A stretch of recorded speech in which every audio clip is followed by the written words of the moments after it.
Good morning students, मेरे शिक्षक भाई बहनों। कल राष्ट्रीय आईआईएम छात्रवृत्ति योग्यता परीक्षा का रिजल्ट जारी हुआ है, जिसमें जो भी बच्चे चयनित हुए हैं उनको मेरी तरफ से हार्दिक बधाई, और जो नहीं सेलेक्ट हो पाए हैं वो निश्चिंत रहें। आने वाले 4-5 दिनों में उसका फाइनल रिजल्ट आ जाएगा, तो आप उसमें देख सकते हैं कि आपके कौन से सब्जेक्ट में कम नंबर रह गए या नंबर नहीं आए। कोई भी परीक्षा बच्चों अंतिम नहीं होती है, ये शुरुआत है, ये अंत नहीं है। तो निराश ना हो, आने वाले समय में बहुत सारे मौके आएंगे। अपनी पढ़ाई को लगातार जारी रखें और देखें कहाँ कमी रह गई। ठीक है, चलिए टॉपिक पर आते हैं। हम आज विज्ञान विषय में हम फ्रिक्शन पढ़ाने वाले हैं, यानी घर्षण बल। फ्रिक्शन या घर्षण, ये बड़ा ही महत्वपूर्ण टॉपिक है और इससे जुड़े हुए परीक्षा में बहुत सारे क्वेश्चंस आते हैं। घर्षण बल के कारण ही बच्चों हम जमीन पर चल पाते हैं, ये बात सत्य है या नहीं? क्योंकि अगर घर्षण बल नहीं होगा तो हम कहीं भी गिर जाएंगे।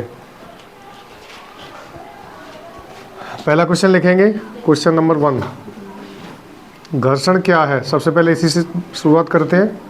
घर्षण क्या है, लिखिए आंसर बोल के।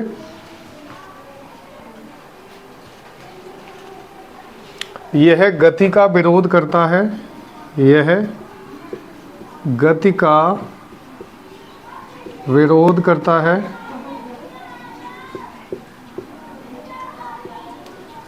तथा सदैव विपरीत दिशा में लगता है।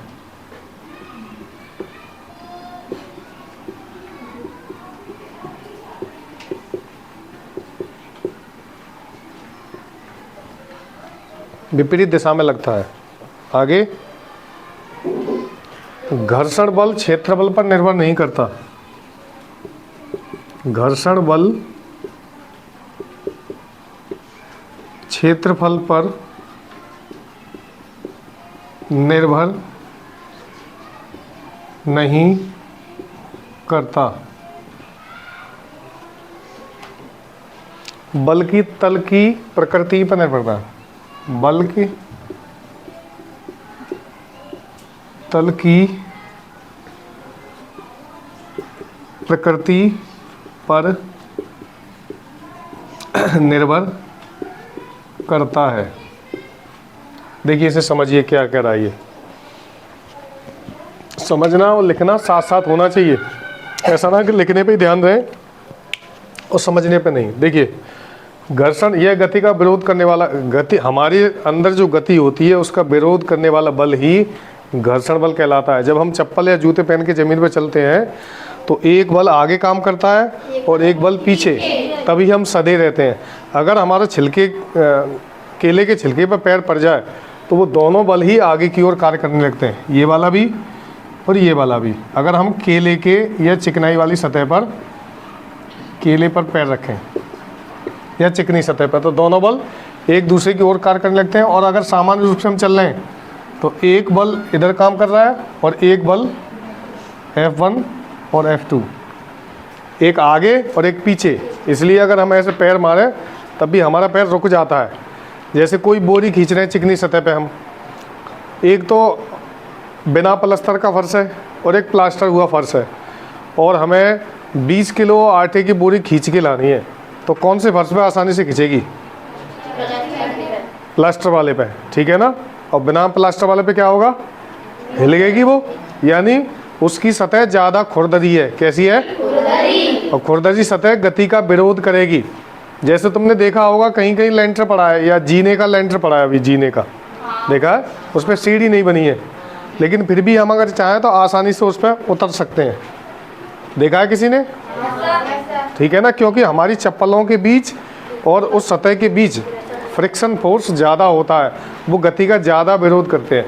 और अगर उसी पर टाइल्स लगी हैं, टाइल लगी हैं, मान लो उस जीने पर सीढ़ी नहीं बनी, तो तुम खड़ा होना भी तुम्हारा मुश्किल हो जाएगा और धड़ाम से मुंह के बल गिर पड़ोगे, क्योंकि फ्रिक्शन फोर्स बहुत कम या शून्य हो जाता है।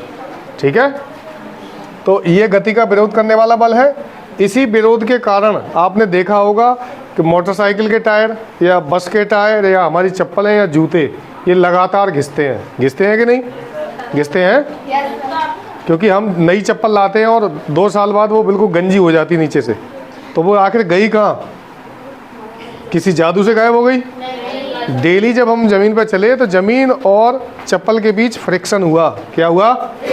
यानी घर्षण हुआ, और वो घिस घिस के थोड़ी थोड़ी मात्रा में वायुमंडल में मिलती गई और कार्बन डाइऑक्साइड गैस और अन्य गैसों के साथ मिलती रही। ठीक है, तो यह गति का विरोध करने वाला बल है और सदैव विपरीत दिशा में लगता है। यानी अगर मैं ऐसे कलम चला रहा हूँ, तुम अपनी कॉपी पे पेन चला के देखो ऊपर ऐसे ऐसे, तो एक स्थिति बाद पेन रुक जाएगा कि चलता ही चला जाता है?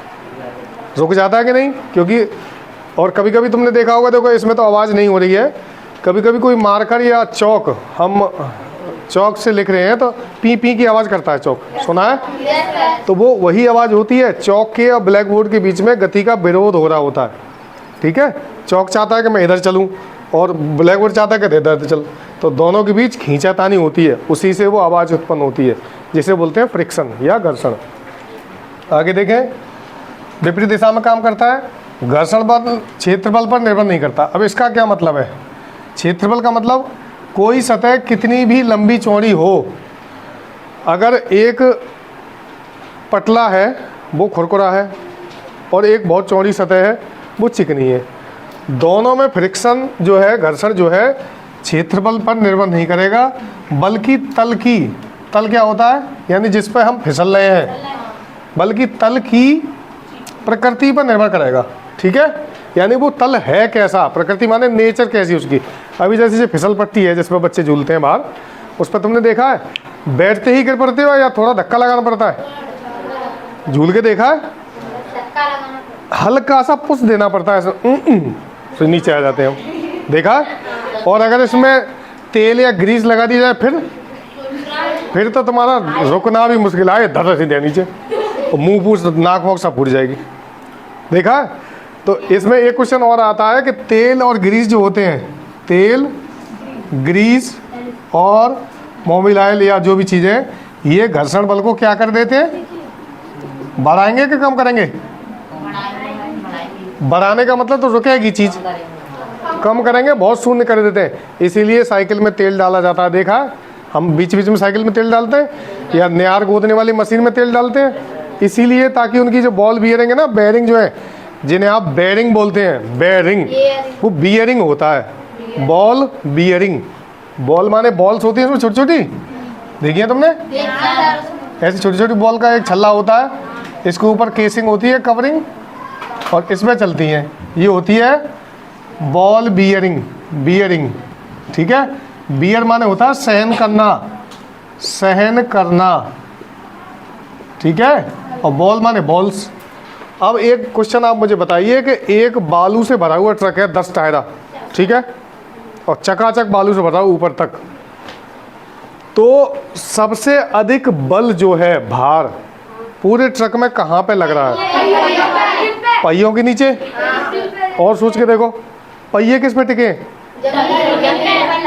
जमीन पर तो ट्रांसफर हो जाएगा, लेकिन अगर चलते हुए ट्रक में ये पूछा जाए कि चलते हुए में कहाँ लग रहा है? बेयरिंग पे। जो बेयरिंग शाफ्ट के अंदर लग रही है ना पहिए को, इसके ऊपर तो टायर होता है टायर, और यहाँ एक शाफ्ट लगी रहती है, तो और एक पहिया इधर होता है, तो सबसे अधिक फोर्स इन पे आता है। ये बेचारी ऐसे मुंह बना जाती, जैसे किसी पे दबाने की कोशिश करें ना, जैसे कि तुम्हारा ऐसे मुंह पकड़े और दीवारें सारे दबा दें, तो जो स्थिति तुम्हारी होगी, मैया मर गो रे या कान फूटुआ मेरो, वही स्थिति इनकी होती है। लेकिन ये बेचारी कह नहीं पाती क्योंकि निर्जीव है, लेकिन उतना ही फोर्स अप्लाई होता है इन पर, उतना ही कष्ट भुगतती हैं। फिर इनकी जान बचाने के लिए एक भाई साहब आते हैं जिनका नाम है ग्रीस। क्या नाम है? ग्रीस। के ले बहना, मैं तेरे लिए आया हूँ और तेरा जो फोर्स है उसको मैं थोड़ा सा कम कर दूंगा। और तुमने देखा होगा जिनके यहाँ बुग्गी है या जिनके यहाँ गाड़ियाँ हैं, या हम अपनी साइकिल को ही ले लें कि समय के बाद हमारी जो बॉटम की गोली प्याली होती है घिस जाती हैं, देखिए, फिर हमें ग्रीसिंग करानी पड़ती है साइकिल की। या बुग्गी वाले लोग हैं या जिनके यहाँ गाड़ी है, वो पहिए की ग्रीसिंग जरूर कराते हैं इसी की। तो इनकी जो बॉल्स होती है ना, वो घर्षण के कारण छोटी छोटी होती जाती है, उनके बीच में जगह आ जाती है, फिर टायर जो है प्ले आ जाती है, टायर ऐसे लप लपा के चलता है टेढ़ा मेढ़ा, कि टायर में प्ले आ गई। प्ले आने का मतलब ये है कि जो बॉल बियरिंग थी उनका आकार घिस घिस के छोटा हो गया, क्योंकि ये एक दूसरे से टच होती हैं, देखा है तुमने? बिल्कुल सटेमा, एक इंच की जगह नहीं होती, और एक दूसरे पर लिपट के चलती हैं। इसको बोलते हैं लोटनिक घर्षण। लोटनिक घर्षण मतलब लोटत्व। जैसे कोई बच्चा छत पे से लोटत्व नीचे गिरे जीने पे से, उसे कहेंगे लोटनिक घर्षण। या हम कभी कभी ऐसे ढरका के किसी चीज़ को नीचे डाल देते हैं ना, तो वो कहलाता है लोटनिक घर्षण। लोटना लोटने से बना है, ठीक है। एक होता है स्थैतिक घर्षण। ये वाला क्वेश्चन लिख लिया? तो हम समझ गए कि घर्षण बल जो है तल कैसा है, यानी जमीन कैसी है उस चीज पर निर्भर करेगा कम या ज्यादा होना। अगर चिकनी जमीन है तो कम होगा, ज्यादा खुरखुरी है तो कैसा होगा? ज्यादा, ठीक है ना।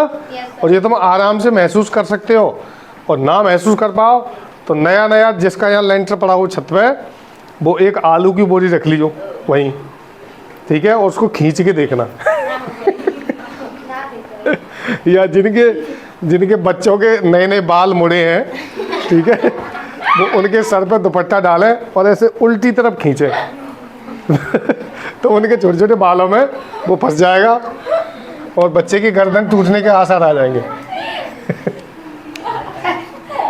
ठीक है।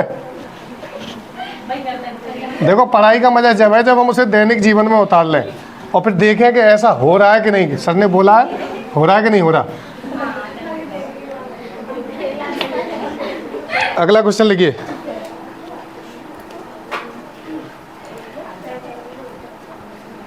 घर्षण बल द्वारा किया गया कार्य कितना होता है?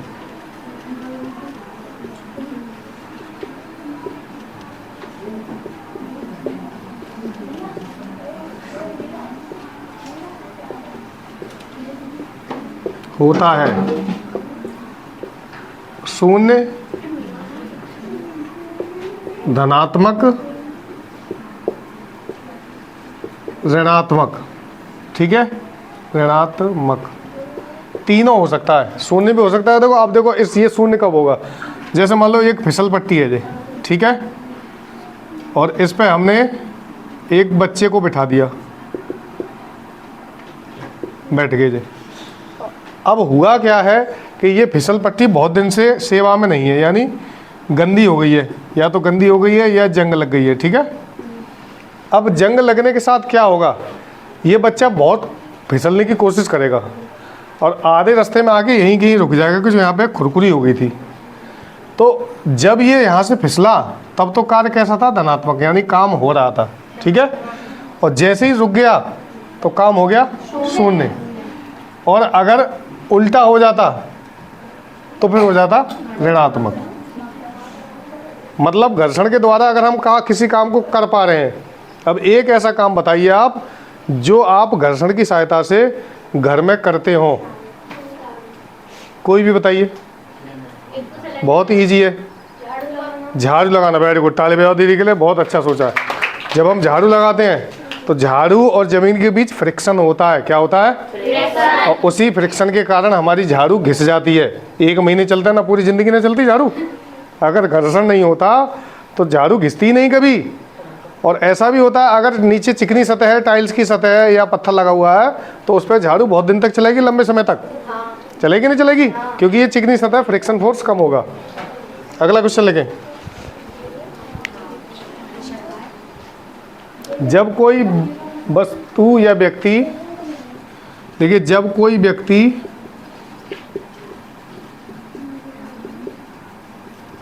कोई गति करता है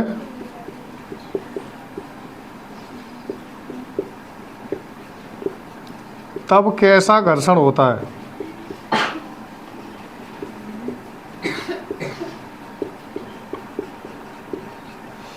देखो, अगर सामान्य भाषा में हम कहें, ये घर्षण घर्षण बार बार आ रहा होगा कुछ बच्चों की समझ में ना जी, क्या है घर्षण? घर्षण घर्षण घर्षण, इसका हिंदी में साधारण शब्द है घिसना। अब घिसना तो तुम समझते हो। इस संसार में जितनी भी चीजें हैं सब घिस रही हैं, धीरे धीरे धीरे धीरे, कुछ जल्दी कुछ धीरे धीरे, लेकिन घिस सब रहे। कोई ऐसी चीज बताओ कि जो घिस ना रही हो। कि सज्जी मकान ना घिस रहो, मकान तो वहीं के वहीं है, लेकिन एक समय के बाद मकान की जो बाहर की ईंटें हैं वो धीरे धीरे गलने लगती हैं, ठीक है। तो घर्षण का मतलब हो गया घिसना। अब देखो जैसे हम नई साबुन की टिक्की निकालते हैं नहाने के लिए, बिल्कुल कोरी होता है, सूंघ के रख देते हैं, क्या खुशबू है, और धीरे धीरे वो पत्ता सी हो जाती है, इतनी पतली। तो वो हमारे और त्वचा के बीच घर्षण हुआ तभी तो खत्म हुई। तो अब इसमें पूछा गया जब कोई व्यक्ति गति करता है तब कैसा घर्षण होता है, तो होता है गतिक घर्षण। कौन सा? गतिक घर्षण, यानी गति करते हुए घिसना। इसका उदाहरण क्या है, कोई बताए? चलते हुए कोई चीज घिस रही हो। हाँ खुशी? चप्पल, साइकिल का टायर, मोटरसाइकिल का टायर, और जितने भी टायर हैं सबरे, ठीक है। और सबसे ज्यादा फ्रिक्शन होता है जब दो सतह समान हो, उसमें ज्यादा। ट्रेन का पहिया देखा है, वो लोहे की पटरी और लोहे का पहिया, उसमें सबसे ज्यादा फ्रिक्शन होता है, घर्षण बहुत ज्यादा। आपको एक बात बता दूं, शायद आपने ये चीज सूंघी हो, ये जो ट्रेन का पहिया होता है और ये पटरी पे चलता है, लोहे की पटरी पे। किस पे? ये भी लोहे की और ये भी लोहा, लोहा और लोहा।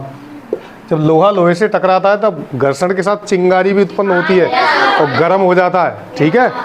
घर्षण क्या है? इलेक्ट्रॉन्स को चार्ज कर देता है। और तुम्हें घर में इस्तेमाल करना हो या यहीं देखना हो तो जाते एक बच्चे का सर पकड़ना, ऐसे कान गर्म कर दिए बचते थे, तो आप देखोगे आई गर्म है के लगता है। तो होता ही है, शांत रहो। हम जैसे ही किसी चीज़ को रगड़ते हैं तो हमारे सतह के बीच और दूसरी सतह के बीच घर्षण हो रहा होता है, फ्रिक्शन। हम अपने हाथों को भी गर्म कर सकते हैं, देखते हैं जाड़े में हाथ रगड़ते रहते हैं, एनर्जी आ जाती है। तो होता ये है कि ये इलेक्ट्रॉन्स होते हैं, सुना इधर, जैसे इसके आयरन के इलेक्ट्रॉन्स और इसके इलेक्ट्रॉन्स आपस में रगड़कर ऊर्जा उत्पन्न करते हैं, एनर्जी। क्या उत्पन्न करते हैं?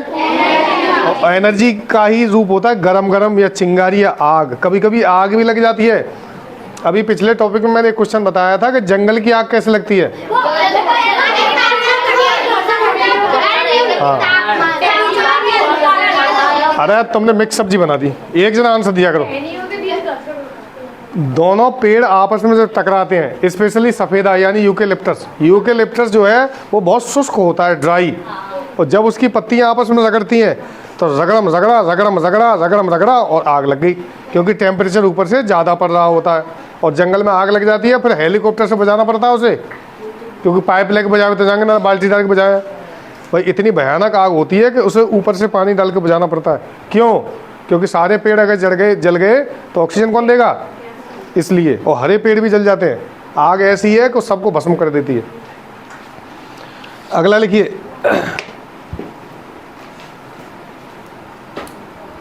घर्षण बल के विरुद्ध किया गया कार्य क्या होगा?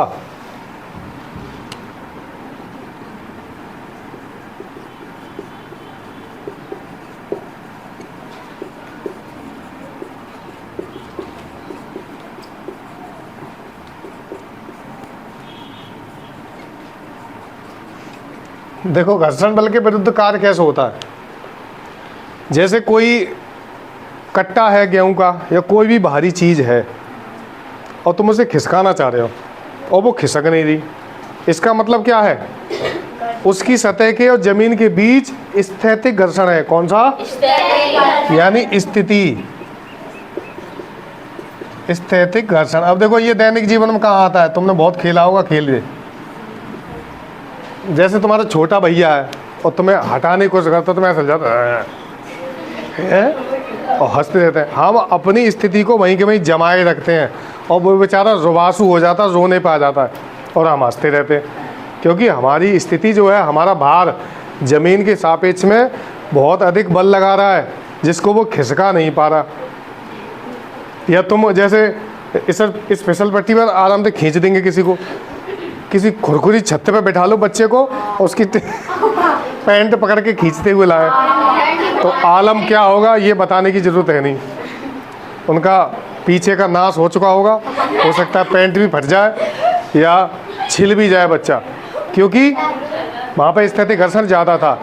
तो देखो एक बात तो सुनो, जब भार अधिक होगा तब स्थैतिक घर्षण ज़्यादा होगा। भार अधिक यानी वजन ज़्यादा होगा तो वो चीज़ खींचेगी ना, ठीक है ना। जैसे मैंने यहाँ बच्चे खेलते हुए देखे थे कि बोरी पे बैठा के बच्चे को खींचते ले जाते हैं, देखे, तो वो घर्षण ही है, उन्हें मालूम नहीं है कि है क्या, लेकिन वो है स्थैतिक घर्षण। और अगर छोटा बच्चा खींच रहा है तो आराम से खींच जाओ, और उस पर मान लो 2-4 भारी बैठ गए और फिर वो खींचे तो पूरी दम लगा के भी उसको टस से मन नहीं कर पाएगा, क्योंकि वो ज़्यादा नीचे फोर्स अप्लाई करेंगे। ठीक है, तो वो कहलाएगा स्थैतिक घर्षण। ठीक है, तो हम बचपन में जब गेम्स खेलते हैं वहाँ भी फिजिक्स होती है, विज्ञान, बहुत सारी विज्ञान होती है, लेकिन समझ नहीं पाते हम। अगला लिखें, किसी रोलर को खींचने की बजाय धक्का देना आसान होता है। ये बात सच है क्या गलत है? किसी रोलर समझते हैं क्या होता है? हाँ, किसी रोलर को खींचने की बजाय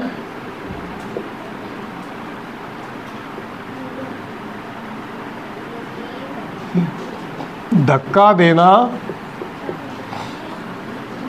आसान होता है। ये सत्य है असत्य? ये है बात सत्य। ये बात कैसी है? सत्य। जैसे तुमने देखा होगा एक रोलर होता है, एक तो हैंड रोलर होता है, जैसे क्रिकेट की पिच बनाई जाती है ना खेलने के लिए, तो उसको सपाट करने के लिए हम रोलर का इस्तेमाल करते हैं। और सबसे अच्छा रोलर महिलाएं इस्तेमाल करती हैं, बताओ कौन सा है? बेलन, बिल्कुल राइट आंसर। जब मम्मी रोटी बनाती है तो वो रोलर ही तो होता है, हर वहाँ भी घर्षण लग रहा होता है। देख लो, मम्मी को नहीं मालूम फिजिक्स है, लेकिन वहाँ भी फिजिक्स से ही रोटी गोल बननी है। ठीक है, कभी कभी आघात पहुँचा कर भी हम आकार चेंज कर देते हैं, जैसे पानी की रोटी बनाना, पट पट पट पट, और उसमें वो ग्रेविटी का इस्तेमाल करती हैं। कैसे बताओ? रोटी को जब वो, तुमने पानी की रोटी बनते देखा है किसी ने? तो वो एक किनारे पर बल लगाती है, आधी रोटी नीचे लटकी रहती है, तो वो ग्रेविटी से नीचे बढ़ती जाती है, पट पट पट पट ऐसे नीचे बढ़ भी रही है, और आघात पहुंचाकर उसको हम गोल आकार भी दे रहे हैं। तो मम्मी भी वहाँ फिजिक्स इस्तेमाल कर रही हैं, लेकिन उनको पता नहीं है। ठीक है, तो रोलर को खींचने के बजाय धक्का देना आसान होता है। किसी भी चीज़ को धक्का देना आसान होता है, खींचना मुश्किल।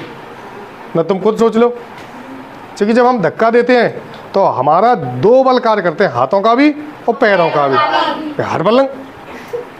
ठीक है ना, और जब खींचेंगे तो दोनों बलों को नकारात्मक रूप से कार्य करना पड़ेगा। अगला लिखिए,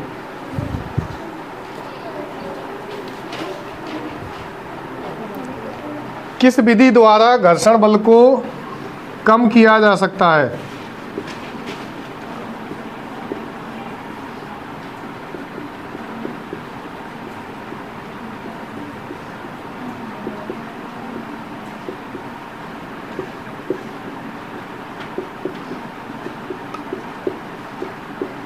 बताओ। जैसे किसी बच्चे ने एक गाड़ी बनाई बिना पहियों की, एक बनाई पहियों की, तो कौन सी ज़्यादा चलेगी? तो इसका आंसर है उसमें बेयरिंग लगाकर। क्या लगाकर? बॉल बियरिंग लगाकर। ठीक है, विज्ञान के नाम कुछ अलग होते हैं, लेकिन हम गांव में नाम कुछ अलग बोलते हैं। जैसे जनरेटर, जनरेटर नहीं होता, जनरेटर होता है, और बेयरिंग नहीं होता, बियरिंग होता है। ठीक है, फ्रिक्शन का सूत्र लेके घर्षण बराबर म्यू बराबर एफ अपॉन आर, इसको बोलते हैं म्यू बराबर एफ बटे आर। ये हो गया घर्षण, और एफ हो गया बल, और आर हो गया प्रतिबल।